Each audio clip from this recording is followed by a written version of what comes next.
Happy Wednesday, everyone, and welcome to Inside the Newsroom. I'm Maddie Paul. Inside the Newsroom, we talk about the trending stories in the area, and we bring in our newsroom staff members to talk about how they created these trending stories that you see every day on KELOLAND.com and also our newscast. Now, we've been in some pretty heavy periods of severe weather. It just continues. Last night was another rainy night, and we saw lots of communities cleaning up throughout South Dakota and Iowa. And we're going to be talking about all of this today on Inside the Newsroom, as it is incredibly important for our communities that are seeing some big impacts of a 3-day, I don't want to say it's a 3-day storm system. Scott, how would you call this pattern of severe weather? Well, you're right. I mean, it's 3 days in a row that we've had these storms roll through, being strong to severe, creating some damage. Yep. And you mentioned before how people are cleaning up. Yep. They continue to do that after having some thunderstorms move across southeastern South Dakota yesterday. And then during the overnight hours, we also had a couple of thunderstorms into western South Dakota. So, yeah, 3 days in a row, we have thunderstorms in our forecast today in southeastern South Dakota. Severe weather today, very, very minimal. Okay, well, that's better news. But hold on. Oh, there is that chance for periods of heavy rain. But at least it's not all modes of severe weather? Right. Yeah, we're not looking at that. We still have a chance to see some heavy rainfall, as we'll eventually bring in some drier air from the north and northeast. Get rid of these dew point temperatures too. So I think as we get into tomorrow, the air should feel a little drier. We'll probably go that route slowly as we go through the day today. Think about that. I'm trying to think of the last time we had some dry air, because it's just been so sticky and humid lately. Yeah, we had that over the weekend, and it was thick too. Yes. Dew point temperature 70, some of us hitting the lower 80s, but that'll be a thing of the past for a while once we get into tomorrow. I see you have a pretty neat picture here. Yeah, this was sent in from a viewer. I'm not sure. It doesn't say where this green sky is, unless this is Sioux Falls that we're looking at, but this is a photo from last night after some storms, or during it. It must be. Yeah. And what typically happens if you're able to get a green sky like that, especially as we're looking at sunset, probably when this was taken too, it's a good indication that we probably have some ice or hail inside that thunderstorm too. Oh. Just the way that the sun's rays try to reflect through that storm and through that ice. So I always thought that was a lightning thing with the green. Because I remember when we had our derecho. Yes, we had the exactly. Green sky. I think one was labeled as the green derecho, and I forgot what the other one was. Yes. Probably just a regular derecho. I remember that. That was the last derecho we had was 2020. Was it 22? I think it was 22. I think it was 22. You're right. I think it was post-COVID. Yes, it was 2022. Because I was back in the summer, because I was living in Mankato for a bit, and I was like, I've never seen this before in my life, just going outside and driving. Crazy. But a lot of viewer photos again, and look at that tree down. Yeah, this is in Sioux Falls. The western side of Sioux Falls. Gosh, these storms are so powerful to take down and uproot trees like this. I always just think is so bizarre and crazy. That one looks like it was just snapped. Yep. And, a lot of these photos coming in from the western side of Sioux Falls, where they had the strong winds the night before. Yep. And pretty neat lightning with some of these photos coming in too. There was one, I don't know if you have it. It kind of has a pink, that one. This one? Brian and I looked at this one this morning. We're like, we've never seen lightning like that. It's never? Going all over the place. I mean, I haven't either, I guess. And that's one of my, I'd say it right now, it's probably one of my favorite lightning photos. Really? Just because how random it is. Well, yeah. I don't know if I've ever seen it with like a little pink hue too. Right, and that just adds to it. And this isn't, is this one bolt, do you think? This can't be just one. Well, what it's trying to do with lightning forms as nature's always trying to balance itself out, and we have electrical charges in the atmosphere and the cloud and at the surface too. So as we get the thunderstorm to go, it separates those charges. And as I said, Mother Nature's always trying to balance herself out. So then it does that through weather, and with these electrical charges, it does it through lightning.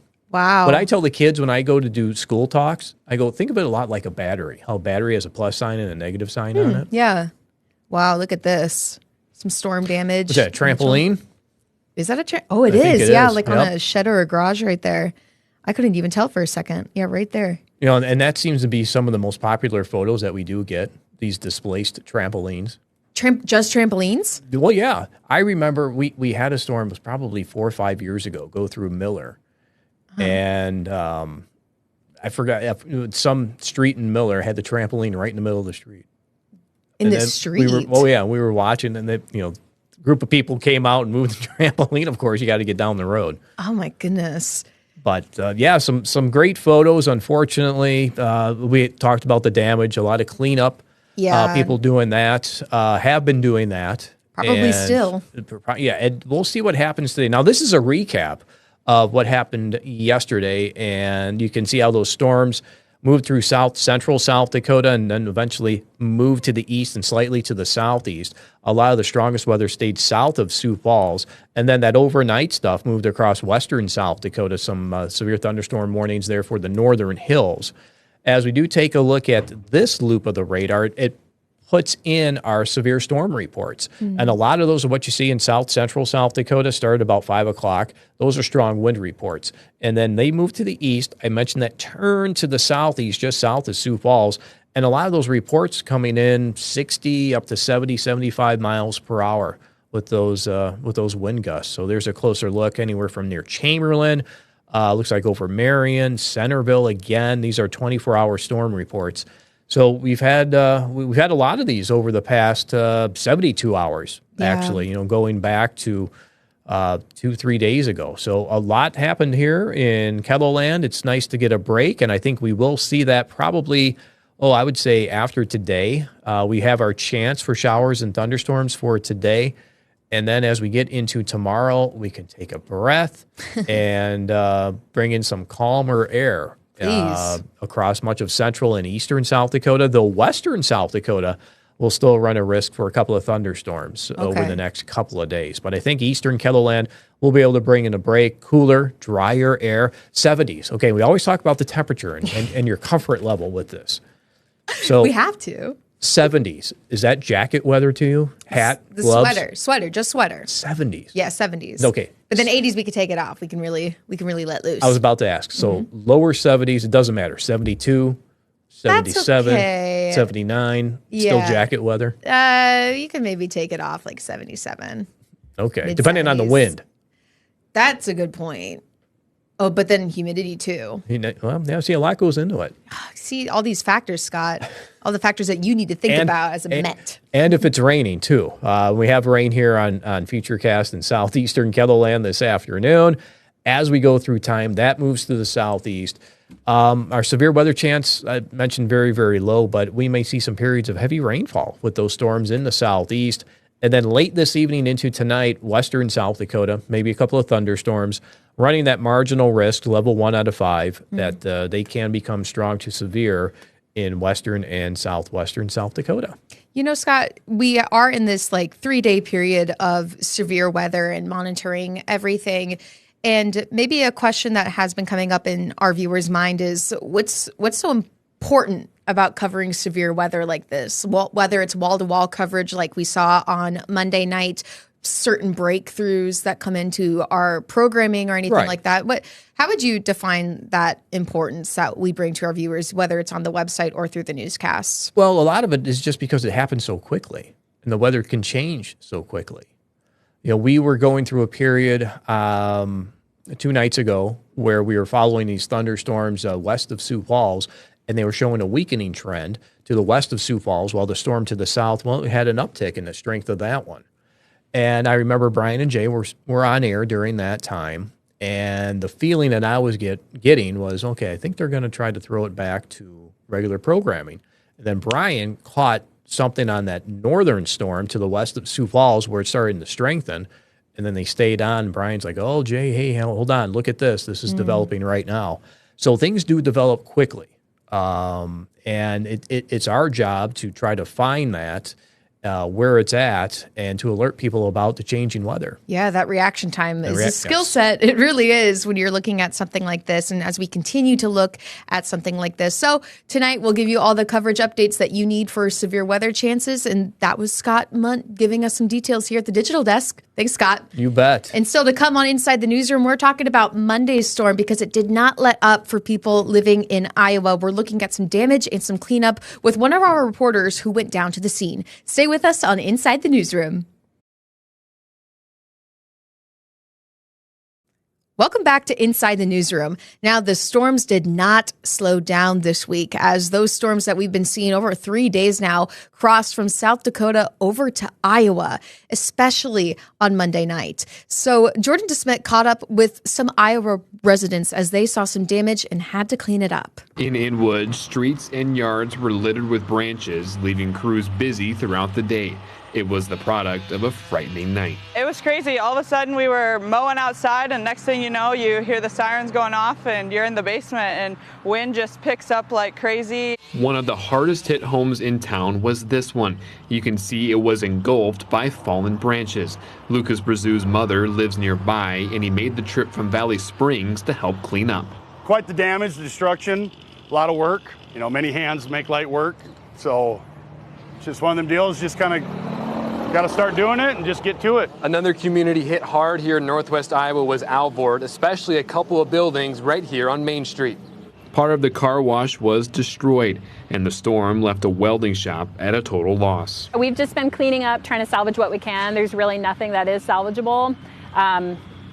We have a part-time employee, we have 2 welders, we just were trying to buy a Plaz table, and our entire shop is gone. But co-owner Rachel Garland says they're not going down without a fight. We are going to rebuild. Unfortunately, since our shop was so inexpensive, we did not have shop insurance. So we're going to have to figure all that out with rebuilding. But we love Alvord and we're here to stay. We're planning to expand anyway, but now we're definitely going to have to. And both communities are looking to get back to normal, one load of branches at a time. Jordan DeSmit joins us now at the digital desk. Jordan, it just doesn't end with this storm coverage. You were telling me before we started recording that you had a pretty unexpected storm coverage night on Sunday, right? Yeah, exactly. I work on Sundays, and so I just happened to have just a later interview, so I was in later.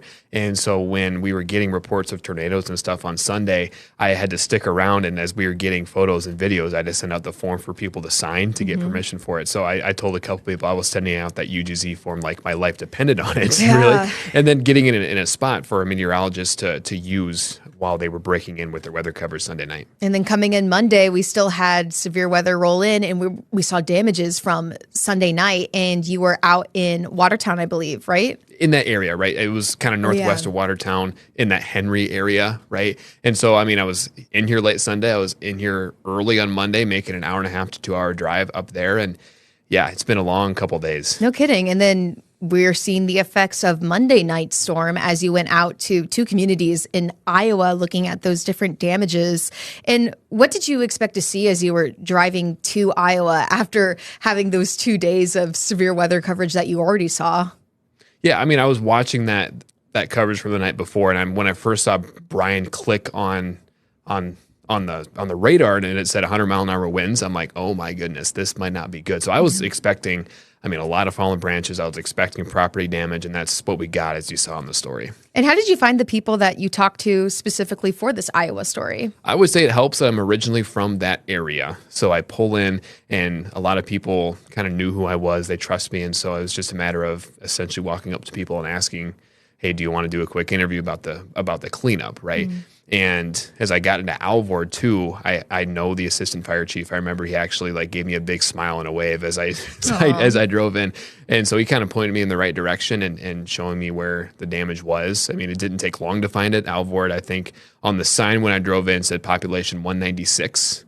So it wasn't that hard to find it with that small of a town. But I think the people in Northwest Iowa, and I think this is true for a lot of people in our coverage area, I think they have a pretty good perspective on all of this. And so, yes, they're upset that they're cleaning up, but at the same time, they understand these are just things, their property, they can be replaced. So I think they're just grateful for that these are replaceable things that they can clean up. There's a lot of hope in your story. And what do you feel is something that is most important about creating this story?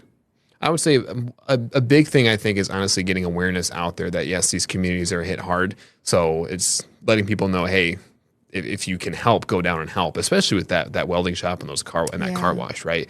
And reach out and see if they need any help, and just understanding that, yes, there's an issue and there's a problem here, but there's things you can do to get the word out and help them get back on their feet. hopefully cleanup is going easier for them today, as I expect they're still cleaning up. Hopefully we don't have to cover as much severe weather as well today or anything like that, but you've been doing a great job, Jordan. Is there anything else that you'd like to say about this story or any other coverage that you've done this past week? I would say I've done a lot of weather coverage in my time here, and something that I've really noticed with South Dakota and Northwest Iowa is that people really come together well. I would say it was really efficient seeing the cleanup, seeing people come in droves with heavy machinery to help clean the branches up. And so I had to kind of get there in a hurry to make sure that I got enough footage because they're getting it cleaned up so quick. So I wouldn't be surprised if most of it is cleaned up in both towns by now, and if they're probably finishing up today. So it's a really good testament to just the people in our coverage area and how they come together and help each other out. Oh, thanks for saying that, Jordan. And thank you for giving these details right here at the digital desk. And viewers, stick around because up next, we're still talking about cleanup and severe weather aftermath. We're going to stick around with Sioux Falls and looking at the western part of Sioux Falls. So stick around. We're going to have more on Inside the Newsroom when we come back.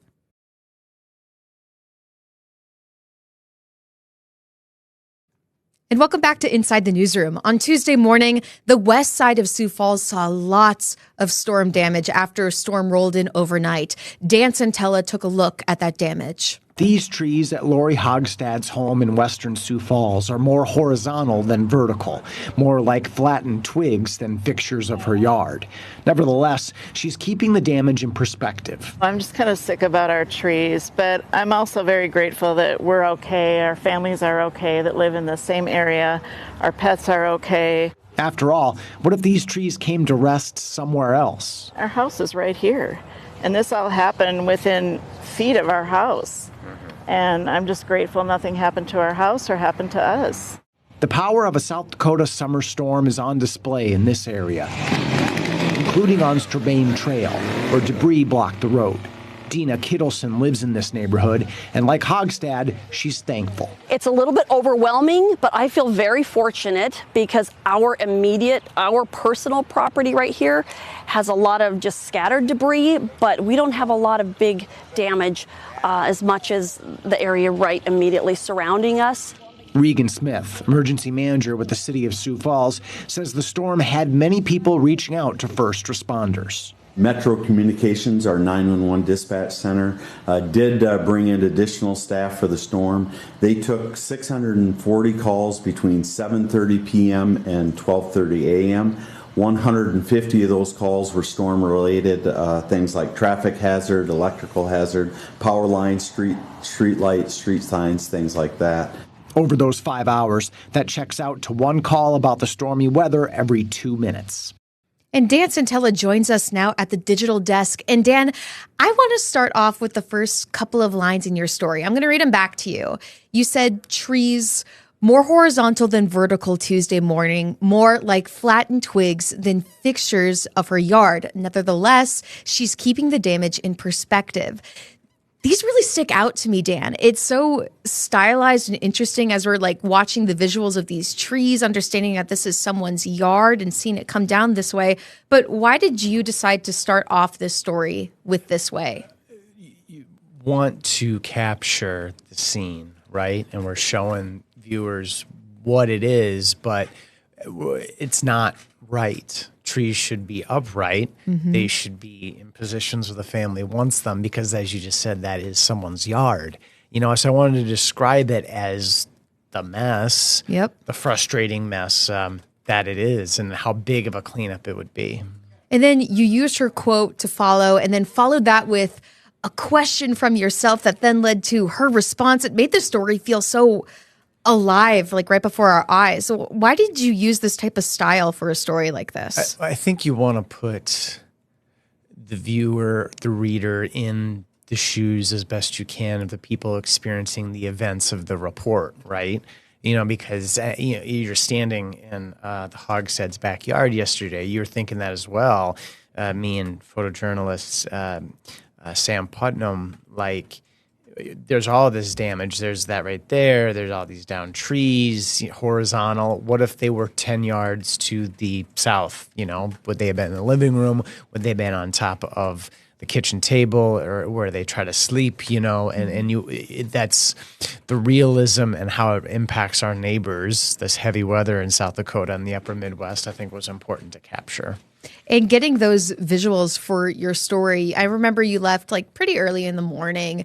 Was it kind of quick watching that cleanup take place? Yeah, it was going on a lot of different spots. We had heard that the TLS Road area was pretty badly hit. That's farthest away from the newsroom, so we drove out there first. Not a whole lot going on at that exact intersection. 26th Street, we learned that was a rougher hit area. And we had actually just pulled over to capture video of one of the downed poles and a traumatically snapped tree where actually Lori Hogstad, and this rarely happens, drove up to us and rolled down the window and said, "Hey, you got to take a look at my backyard." Said, "Yeah, okay." And so we went to her home. It was just around the corner. And she said, "Here's X, Y, and Z. Let me show you what's happening back here." And then she was just describing that. And I said, "Hey, can I interview you about this?" She said, "Great." Put a microphone on her, and she described it. So it not always happening that way, where an interview literally just comes up to you and say, "Hey, check this out." But it was nice that it did. She recognized us and was happy that we could, show the impact of that really heavy weather. Well, hopefully we can take a break from some severe storm damage, even though we're looking at a little bit today. But what story are you working on today? I am working on an introduction to my longer form Eye on Keller tonight. I chatted with 3 World War II veterans who live in South Dakota. Doug Starr is 99, Bill Thompson is 98, and Tony Rydell is 102. So I interviewed all 3 of them and talked to them about how they're doing, their memories of that war, 8 decades ago now. But the introduction to the longer form piece that's going to air like 5 or 6 tonight is talking with a Star about picking up POWs in the Pacific just after Japan surrendered. So that was something, as you can imagine, and his recollections of them are quite vivid. And so that's really cool. And so that his thoughts about that will serve sort of as an introduction, a look ahead, a preview to the Eye on Keller. We'll have the 3 World War II vets talking about today and many years ago. So it was really a privilege to put that together. So fascinating. Well, Dan, thank you so much for coming here and chatting about your story from yesterday and then what we can expect tonight. And viewers, stick around. We're going to have more on Inside the Newsroom when we come back after the break.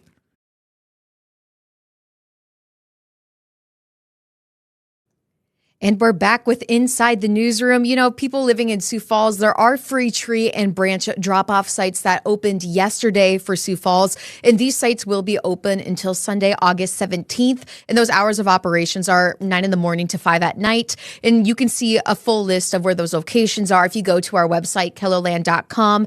And these sites, again, are free for Sioux Falls residents to use, and only tree and branches will be accepted. Again, you can find those locations if you go to kellerland.com.